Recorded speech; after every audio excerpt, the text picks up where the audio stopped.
악하고 음란한 시대에 우리의 자녀를 위해 울라. 이 칼럼은 월드뷰 2022년 3월호에 실린 칼럼으로 전국교육회복교사연합 육진경 대표가 쓴 칼럼입니다.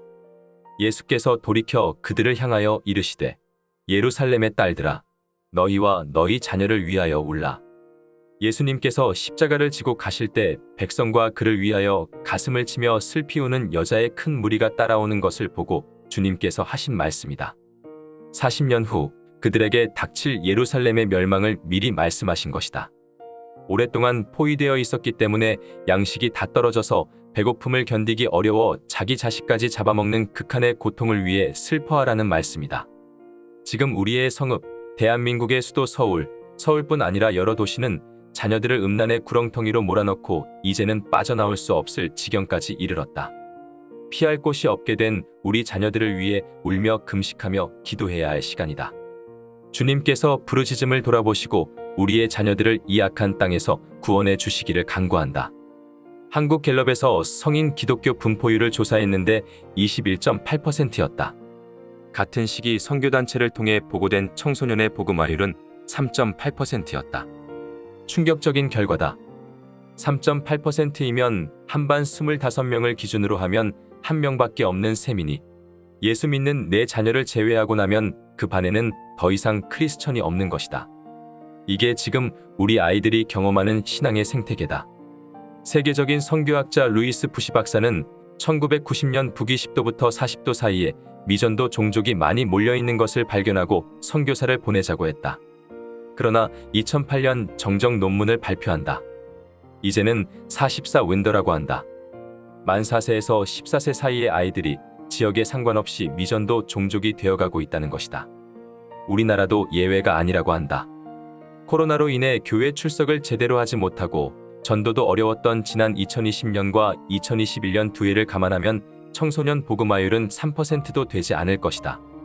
3%로 계산하면 한 반이 25명일 경우 0.75명, 3.8%로 계산해도 0.95명이다. 한 반에 기독교인이 1명 정도 있거나 아니면 없다는 이야기다. 미전도 종족이라는 말이 맞는 듯하다. 우리 자녀들의 교육 환경은 지난 10년간 지속해서 악화되었다. 성경적 세계관이 가정과 교회에서 형성되기도 전에 성경적 세계관을 무너뜨리는 일이 이제 거의 막바지에 이른 듯하다. 그럼에도 한국 교회의 희망은 10년 넘게 차별금지법을 힘써서 막아내고 있다는 것이다. 이런 한국 교회에 찬물을 끼얹는 일이 지난 2월 초에 일어났다. 서울시 교육청은 지난 2월 4일 2022 성평등 교육 환경 조성 및 활성화 기본계획이라는 공문을 유치원을 포함하여 초중고, 특수학교 등 서울시 산하 모든 학교에 내려보냈다. 공문의 내용은 한마디로 교육의 모든 영역에서 젠더주의를 이용하여 학교를 통제하고 검열하겠다는 내용이다. 지방단체의 조례와 정책 등을 근거로 즉 학교 안에서 차별금지법을 적극적으로 시행하겠다는 것이다. 우리나라는 헌법 36조 제1항에 혼인과 가족생활은 개인의 존엄과 양성의 평등을 기초로 성립되고 유지되어야 하며 국가는 이를 보장한다. 라고 정의되어 있다. 헌법에 어긋난 공문을 국가기관인 교육청이 학교에 내려보낸 것이다. 이 공문에서는 양성평등의 원칙을 버리고 노골적으로 젠더 이념 교육을 시행하려 하고 있다. 성평등은 양성평등과 개념이 분명히 다르다. 교육청은 마치 성평등이 양성평등인 것처럼 속이고 있다. 그러나 성평등은 양성평등이 아니며 양성 외의 제3의 성 또는 수십 가지의 사회적 성을 인정하는 젠더 평등이므로 성평등 교육은 반사회적 가치 형성으로 사회적 혼란 및 음란을 조장하게 된다. 성평등 교육자료 공문에 연계된 수업 자료가 젠더온이라는 젠더 이데올로기를 확산하려는 사이트로 연결되어 있다. 이는 노골적으로 젠더 교육을 하려는 것이며 일선 교사들과 교육 수요자인 학부모들의 반대를 무시한 비민주적이고 독선적인 행태다. 젠더온 사이트에 실린 수업 자료를 보면 확실하게 알 수 있다. 자료 중 일부를 살펴보면 다음과 같다. 만 5세 유치원생을 대상으로 로봇으로 키우는 성인지 감수성 수업지 도안을 살펴보면 로봇을 이용해 페미니즘을 조장하고 있으며 결국은 성별 해체인 중성 이름 짓기로 마무리하고 있다. 유치원 원아들에게 젠더 이념을 강제로 주입하라는 수업 자료로 보인다. 여자 로봇이 별로 없으니 여자 로봇 이름을 많이 지어야 한다로 가는 것이 아니라 결국은 중성적인 이름을 짓도록 지도하게 되어 있다. 결국은 성별 해체 학습으로 볼 수 있다. 아직 성별 정체성이 확립되기도 전에 성별 해체를 시도하고 있는 것이다.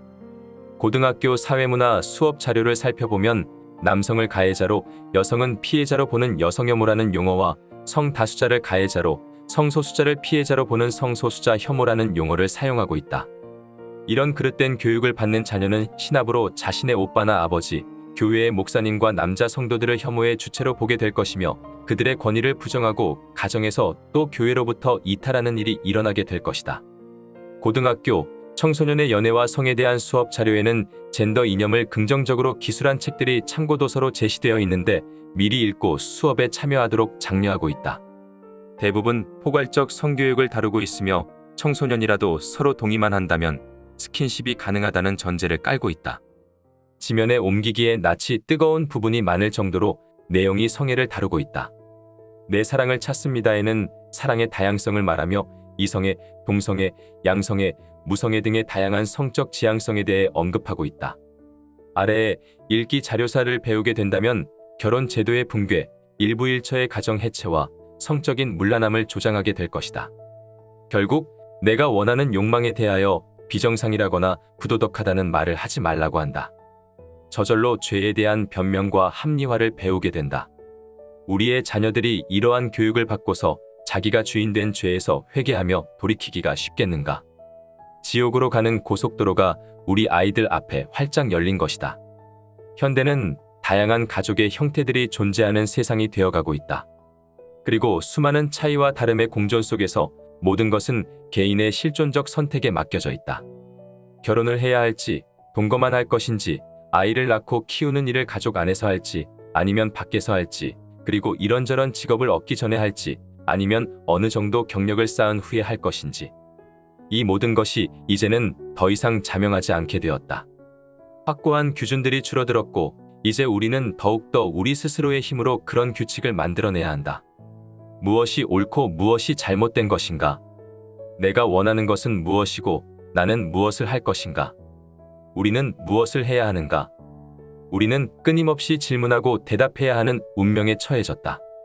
그러나 사랑 방식이나 어떠한 가족의 형태가 더 우월하다거나 더 도덕적이라거나 더 정상적이라고 말할 수 없다. 작품이든 고전 문학 작품이든 최근 연구자들의 성평등 관점에 입각한 재해석 논문이 꾸준히 나오고 있다고 하면서 관점에 대해서는 인권 감수성과 성평등 감수성이 서로 매우 통하는 것이라고 생각하는 것이 성평등 교육의 출발점이며 이 감수성에 입각하여 학생들을 만나라고 종용한다. 수업 자료를 PPT로 제공하여 교사들이 쉽게 다운로드해서 사용하도록 하고 있다. 최근에 나오는 논문을 수업 자료로 사용하라는 것은 대학이나 대학원 과정이라면 어느 정도 이해할 수도 있겠으나 초중등 교육에서는 검증되지 않은 새로운 사상이나 이념을 일방적으로 소개하며 가르치면 안 된다. 초중등교육법 제23조 제2항에 의거하여 초중등학교의 교육 목적과 교육 목표를 달성하기 위한 국가 수준의 교육과정에 적합하게 공통적, 일반적인 기준에 맞게 교육하여야 한다. 이 사이트 자료를 살펴보면 성평등을 반대하는 학생들을 방어하는 방법을 치밀하게 소개하고 있다. 예를 들면 공격적인 질문 대처하기에서 성평등을 반대하는 학생을 공격적인 학생으로 취급하여 대처하는 방법까지 자세하게 안내하고 있다. 가장 쉬운 방법으로는 성평등 관점에 동의했던 학생의 언어를 빌어 반문하는 방법이 있다고 친절하게 알려주고 있다. 학생들 간의 갈등을 조장하고 양성평등, 즉 성별 이분법을 지지하며 남자와 여자만 있고 제3의 성이 없다고 하는 학생들을 반격하고 따돌리는 방법을 공유하고 있는 것이다.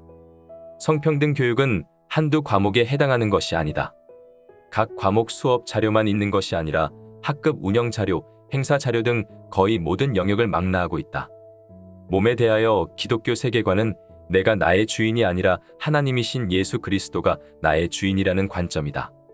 그래서 하나님을 주인으로 모신 자는 내 마음대로가 아니라 말씀대로, 내 생각대로가 아니라 주님 뜻대로 살고자 한다. 그러나 성평등 교육은 내가 나의 주인이므로 내 마음대로 하는 것이 정당하다라는 교육이다. 기독교 세계관과 정면으로 부딪힌다. 피할 곳이 없는 우리 자녀들이다. 영화, 드라마, 소설, 만화 교과서, 수업 내용, 체육대회, 동아리 행사, 학생회 축제, 각종 대회의 교장 선생님 훈화 말씀 등 모든 학교 활동이 복음을 공격한다. 믿음에 굳게 서 있지 않으면 교실에서 믿음을 유지하기 힘든 세상이 되었다.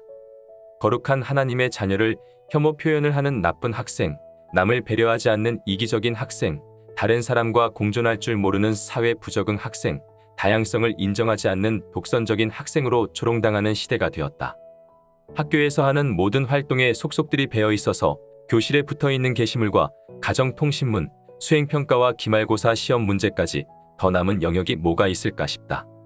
우리는 지금 자녀들이 배우는 교육이 어떤 형편에 이르렀는지 반드시 알아야 하며 교육 수요자로서 학부모의 권리를 인식해야 할 때가 되었다. 내 자녀를 믿음으로 양육하는 일은 하나님께서 부모인 우리에게 맡겨주신 사명이다. 하나님께서는 자녀 교육을 국가에 맡기라고 말씀하신 적이 없다. 그러면 이제 어떻게 해야 할 것인가? 가장 급한 것은 우리의 자녀의 신앙 상태를 점검하고 거듭남을 위해 복음과 성경적 관점을 제시하고 생명을 걸고 내 자녀를 지키기 위해 기도해야 한다. 우리 자녀의 영혼을 도둑질하려는 자들이 사방에 가득하지만 우리의 기도를 들으시는 하늘 아버지가 계시기 때문이다. 둘째, 학교 교육이 정상적으로 회복되고 종교의 자유가 보장되도록 목소리를 내고 학부모로서 원하는 교육의 방향을 적극적으로 표출해야 한다. 셋째, 하나님을 두려워하는 교육자들이 세워질 수 있도록 기도하고 투표해야 한다. 넷째, 다음 세대를 믿음의 지도자로 길러내어 악하고 음란한 세대의 거룩한 빛이 되도록 해야 한다. 이 세대가 부유함으로 하나님을 버린 세대로 끝나지 않기를, 다시 일어나 성이 무너진 데를 눈물로 보수하는 부모 세대가 되기를 간절히 간구한다.